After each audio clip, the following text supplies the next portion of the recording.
आगामी कार्यक्रम प्रायोजित किया है जॉयस मायर मिनिस्ट्रीज के मित्रों और सहयोगियों ने। कुछ भी जो परमेश्वर ने आपसे अपने जीवन में करने के लिए मांगा है, आप उसे करने के लिए लैस हैं। इसलिए ये कहना बंद करें कि ये मेरे लिए ज्यादा है, मैं अभी से बर्दाश्त नहीं करूंगा।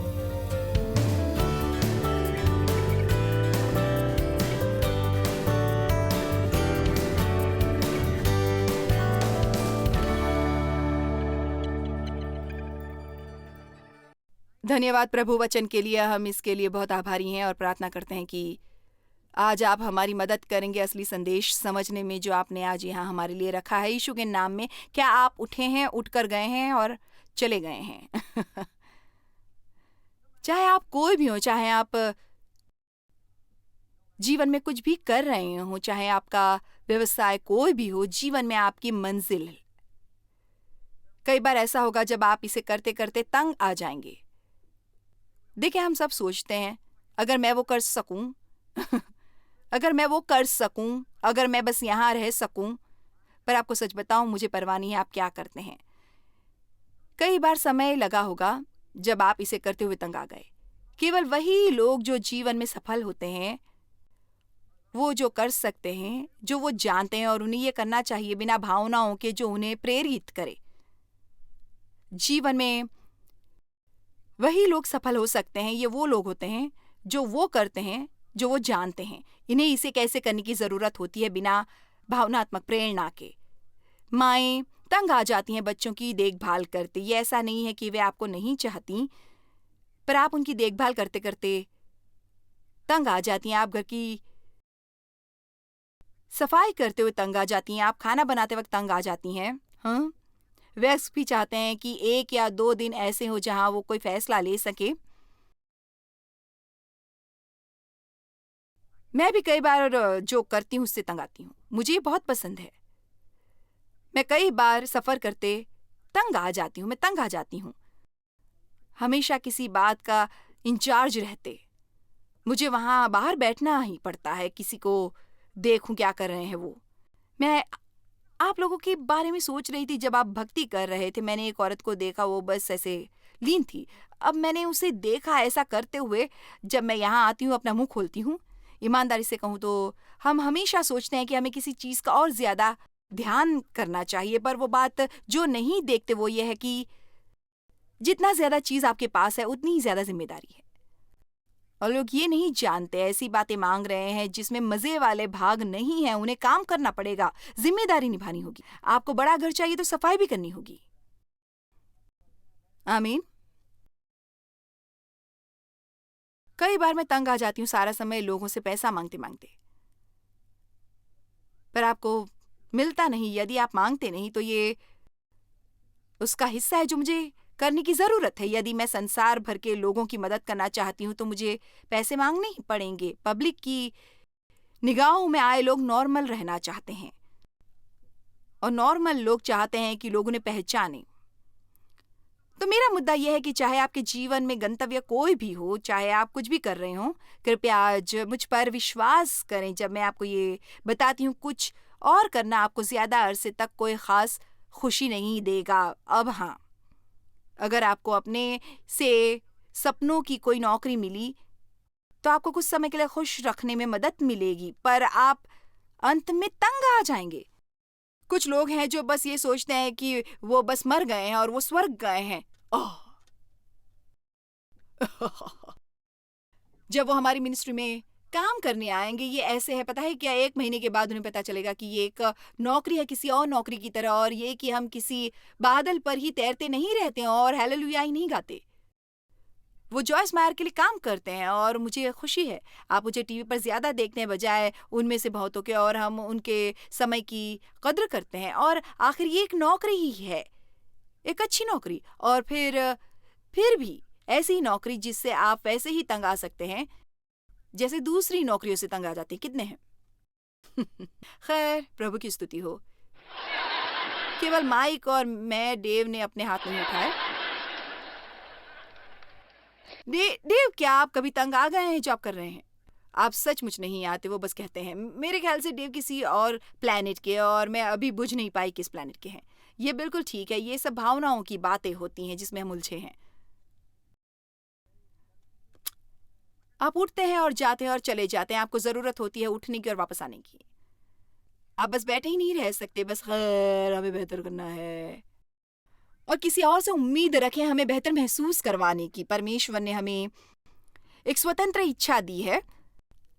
हमें हर भावना और जज्बात से पीड़ित होने की ज़रूरत नहीं जो हमारी राह में आते हैं। हम फैसला कर सकते हैं कि हम कैसे रहने वाले हैं और हम उठ सकते हैं और वैसा जीवन जी सकते हैं जैसा परमेश्वर चाहते हैं कि हम जिए। उनके अनुग्रह और दया द्वारा स्पष्ट रूप से मैं कहना चाहूंगी कि हम परमेश्वर की इच्छा के बिना कुछ नहीं कर सकते, पर साथ ही साथ कोई भी चीज़ जो परमेश्वर ने हमसे करने को कही है वो हमारी इसके लिए मदद करने के लिए तैयार है। कोई भी चीज़ जो परमेश्वर ने हमसे करने को कही है, इसलिए हाँ बेशक मुझे अनुग्रह की ज़रूरत है वो करने के लिए जो मैं कर रही हूँ, पर इसका एक और पक्ष है जो ये कि मेरा वो अनुग्रह है क्योंकि परमेश्वर मुझसे ये करवाना चाहते हैं या नहीं। यदि वो मुझे इससे लैस नहीं करते, आपके जीवन में परमेश्वर ने आपसे जो कुछ भी करने को कहा है उसके लिए वो आपको लैस करेंगे। इसलिए ये कहना बंद करें कि मैं ये नहीं करूँगा। आप कहना बंद कर दें मैं ये नहीं कर पाऊंगा, मैं ये नहीं कर सकता। मैंने कहा ये कहना बंद करें।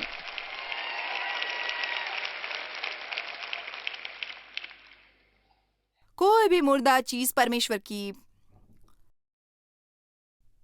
स्तुति नहीं कर सकती। भजन संहिता 115:17 में चाहती हूँ कि आप देखें, असल में ये बाइबल में लिखा है। मुझे ये शास्त्र वचन बहुत पसंद है। इसमें बहुत कुछ कहा गया है। मृतक जितने चुपचाप पड़े हैं वो तो यहोवा की स्तुति नहीं कर सकते। इसलिए हम कुछ मिनट तक मरी हुई चीजों के बारे में और ये सीखेंगे कि कैसे चिंता करनी है जब कोई चीज मर जाती है और जब ये जीवन से परिपूर्ण होती है। उन बातों को लगातार करते रहने के बारे में क्या करेंगे जिन्हें परमेश्वर बहुत अरसा पहले ही खत्म कर चुके थे। ये एक नियम सा है। यदि घोड़ा 10 साल से मर गया है तो समय आ गया है कि उसे उतरे। परमेश्वर हमेशा गतिशील हैं, वे बह रहे हैं। और पता है कई बार कोई चीज बिल्कुल सही होती है आपके जीवन के इस टाइम फ्रेम के लिए, और अब बस आदतन या जो कुछ भी, कई बार हम ये भी नहीं जानते कि क्यों, पर हम अभी भी उसी चीज को और 10 साल करते रहने की कोशिश कर रहे हैं इस राह पर, और ये बस मर चुकी है। खैर मुझे समझ नहीं आ रहा क्या करूं। शायद परमेश्वर बहुत अरसा पहले उसे खत्म कर चुके हैं और आप अभी तक खत्म नहीं कर पाए। आपको अब कर देना चाहिए। मैं कई बार एक कहानी सुनाती हूँ। ये असल में एक सच्ची कहानी है। एक किले में एक रक्षक के बारे में जो इस एक ही स्थान पर खड़ा रहता था 24 घंटे। सारा समय वहां एक पहरेदार था जो वहां खड़ा था इसका पहरा देते क्या। और कोई उत्सुक हो गया उसके बारे में पता लगाने के लिए कि आदमी यहाँ क्या कर रहा है। खैर जैसा उन्होंने इतिहास में पीछे जाकर देखा, एक बार रानियों में से एक ने गुलाब का पौधा लगाया था और वो नहीं चाहती थी कि वो पांव तले रौंदा जाए जब तक कि वे अच्छे से जड़ ना पकड़ ले। इसलिए उसने वहां एक पहरेदार को लगाया। अब 100 साल बाद भी एक पहरेदार खड़ा है, सारा दिन बस किसी भी चीज का पहरा ना देते हुए, सिर्फ इसलिए क्योंकि हमेशा उन्होंने ऐसा ही किया था। मुझे परवाह नहीं कि आप कितने अरसे से ये काम कर रहे हैं। यदि इसमें जीवन नहीं है, आपको ये जानने की जरूरत है कि कब आप मृतक को छू रहे हैं और कब आप जीवन को छू रहे हैं। आमीन। क्योंकि कोई भी मरी हुई चीज प्रभु की स्तुति नहीं करती। हमारे मुर्दा कार्य परमेश्वर की स्तुति नहीं करते। बाइबल मुर्दा कार्यों की बात करती है। मुर्दा कार्य क्या होता है? ये वो कार्य है जो कारगर नहीं है। ये मैं हूं जो अपनी योजनाएं बना रही है परमेश्वर से अपेक्षा करते हुए कि वो इसे आशीष देंगे। वे लेखक और संपूर्ण करने वाले हैं, और यदि वो किसी चीज को नहीं लिखते तो वो किसी भी कर्तव्यबद्ध नहीं कि वो इसे संपूर्ण न करे। तुमने शुरू किया, तुम ही खत्म करो। आमीन। कल रात जब हमें सच्चे कन्फेशन मिल रहे थे, मैंने आपको बताया था कि मेरे पापों में से एक पिछले 2 सप्ताह में से ये था कि मैंने ये चीज शुरू की, कुछ लोगों को शामिल किया, और फिर मैंने ये जाना कि मुझे शांति नहीं, और फिर मैंने जाना कि मैंने परमेश्वर से कभी इसके बारे में पूछा नहीं था। अपने हर मार्गों में परमेश्वर को स्वीकारो और वो आपके मार्ग का निर्देश करेंगे। और कई बार परमेश्वर शायद जो हम कर रहे हैं वो ठीक हो, पर परमेश्वर थोड़े अपमानित महसूस करते हैं जब हम उन्हें इससे बाहर रखते हैं। अब अवसाद एक किस्म का मुर्दापन है। मेरे ख्याल से हम सब ये कहते हैं, यहाँ कोई नहीं है जो आधे दिन भी अवसाद से घिरा हो। आप जानते हैं कि इससे बदतर भावना और कोई नहीं है। आप में से कुछ भी करने की इच्छा नहीं रहती। विचार भी अंधकारमय और नकारात्मक होते हैं।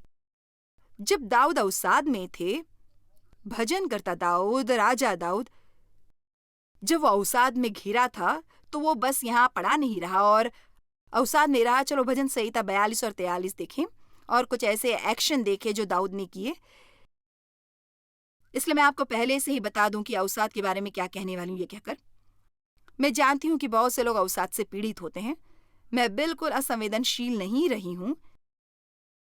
यदि ये कोई मेडिकल चीज है जिसका आप इलाज नहीं कर सकते तो सहायता ढूंढते रहिए जब तक ये आपको मिल नहीं जाती।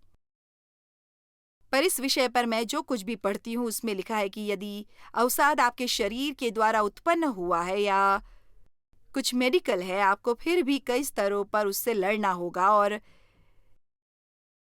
इसलिए शायद आप मेडिकल वाले भाग पर कुछ ना कर सकते हैं, पर बहुत से लोगों में अवसाद का इससे कोई लेना देना नहीं जिसमें कोई खराबी है। ये वो ढंग है जिसे वो सोच रहे हैं। किसी को पता होगा इस बारे में? जिस तरह वे बात करते हैं, ये जीवन के प्रति उनका नजरिया है। यह है कि धन्यवादी ना होना, यह है कि आभारी ना होना।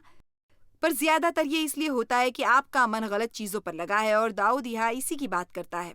भजन संहिता 42:5 मुझे ये पसंद है, जिस तरह वे अपने प्राण से बात करता है।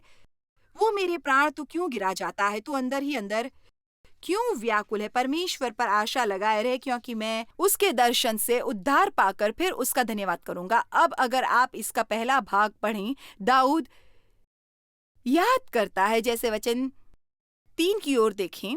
भजन संहिता 42:3 मेरे आंसू दिन और रात मेरे आहार हुए हैं।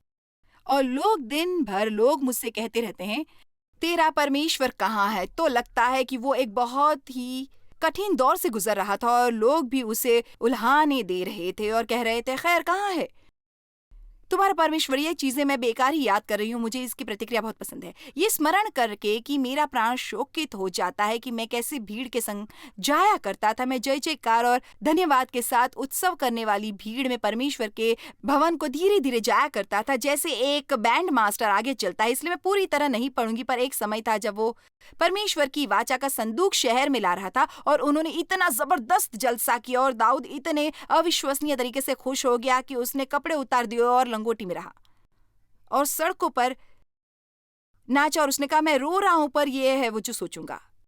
चलो भी, अब तो आप किसी भी चीज के बारे में सोच सकते हैं जिसके बारे में आप सोचना चाहेंगे। आपको हर बुरी बात के बारे में सोचने की जरूरत नहीं है। आपको दिन भर अपने सभी समस्याओं के बारे में सोचने की जरूरत नहीं। आप अपने जीवन में कुछ अच्छी चीजों का स्मरण कर सकते हैं।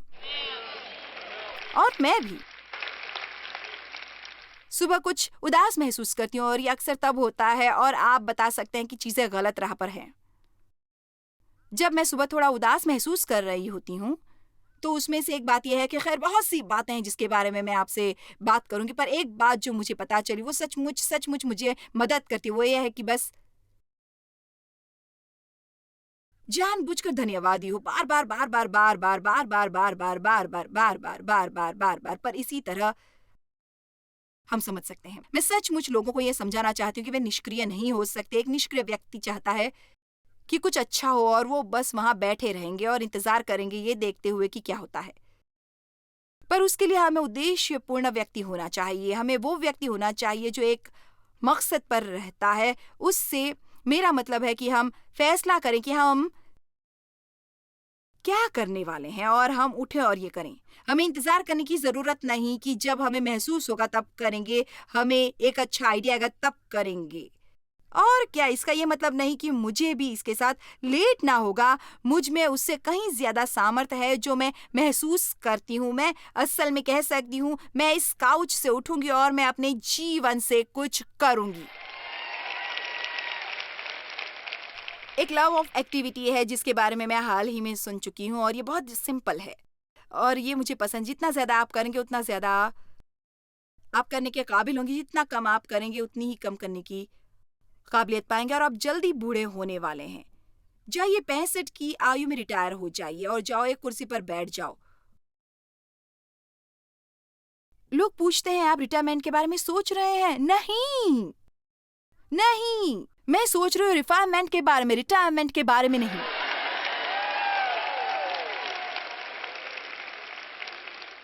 मैं उसे कहीं ज्यादा बेहतर महसूस करती हूँ जो आप में से ज्यादा लोग 30 या 40 की उम्र में करते हैं, और इसमें मुझे बहुत हिम्मत मिलती है। हम खुद की देखभाल करने की कोशिश करते हैं, पर उससे कहीं ज्यादा यह है कि जिस प्रकार हम सोचते हैं और जीवन के प्रति हमारा नजरिया और स्वयं को किसी ऐसे काम में लगाना जो अच्छे फल ला रहा है। आप बैठे, आप हर समय मुर्दा चीजों के साथ घूमते रहते हैं और ये आप पर चिपक जाएगा। आपको इस मुर्दा लोगों से दूर जाना होगा जिसके साथ हमेशा घूमते रहते हैं, जिनके पास और कुछ नहीं सिवाय कोई दुख भरी कहानी सुनाने के। वे कुछ करना नहीं चाहते, पर यही बात करते हैं कि समाज में सब कुछ कैसा बुरा हो रहा है, वे कितने दुखी हैं। हेलो,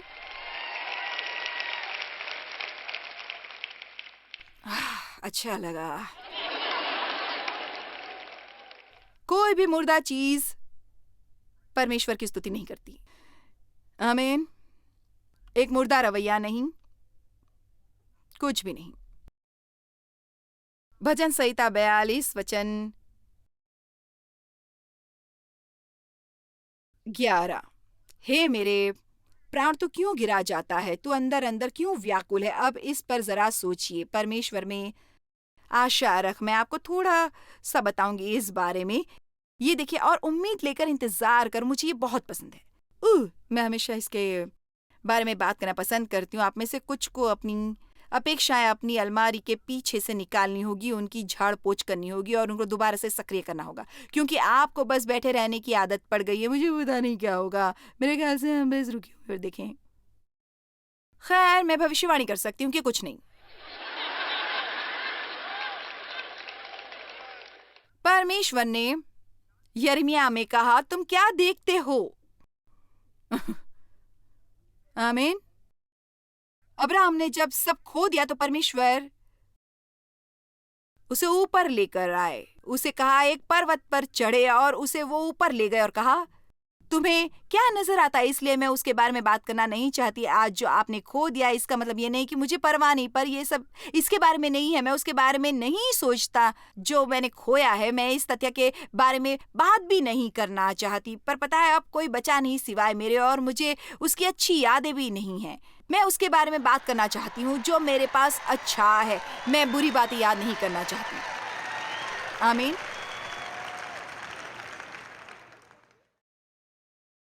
जो मैं कहने के लिए तैयार हो रही हूं उसे समझिए, ओके? आप में से बहुत से लोगों ने वो गाना गाया होगा कि लोग अब इसे सुनते सुनते तंग आ चुके हैं, बहुत ज्यादा तंग आ चुके हैं।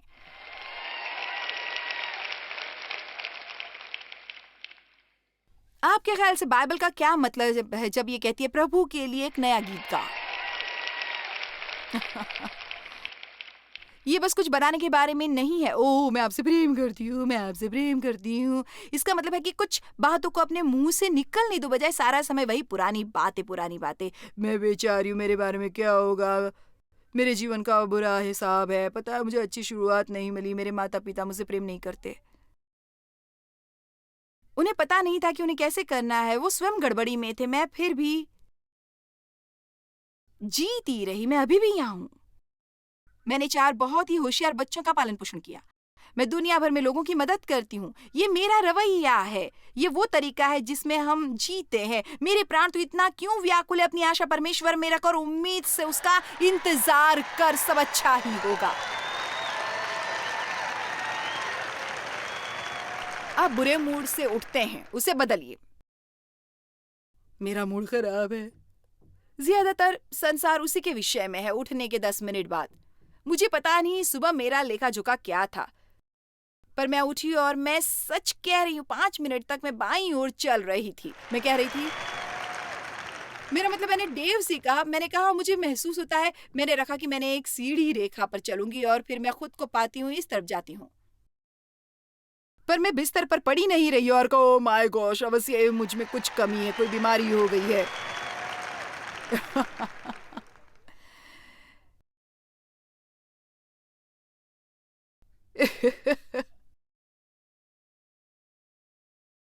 ये कहलाती है विश्वास की अच्छी लड़ाई लड़ो। और कई बार आपको स्वयं के लिए लड़ना पड़ता है।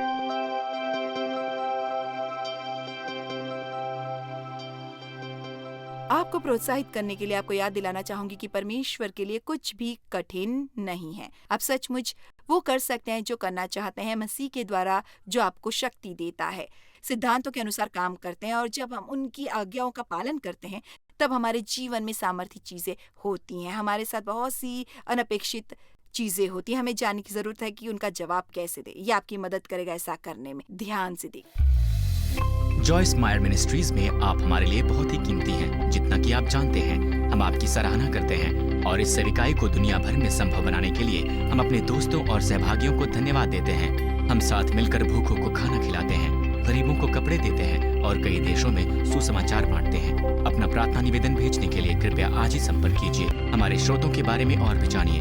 जॉयस की सभाओं की सूची देखिए हमारे साथ सहभागी बनने के लिए, क्योंकि हम दुनिया भर में मसीह के प्रेम को बांटते हैं।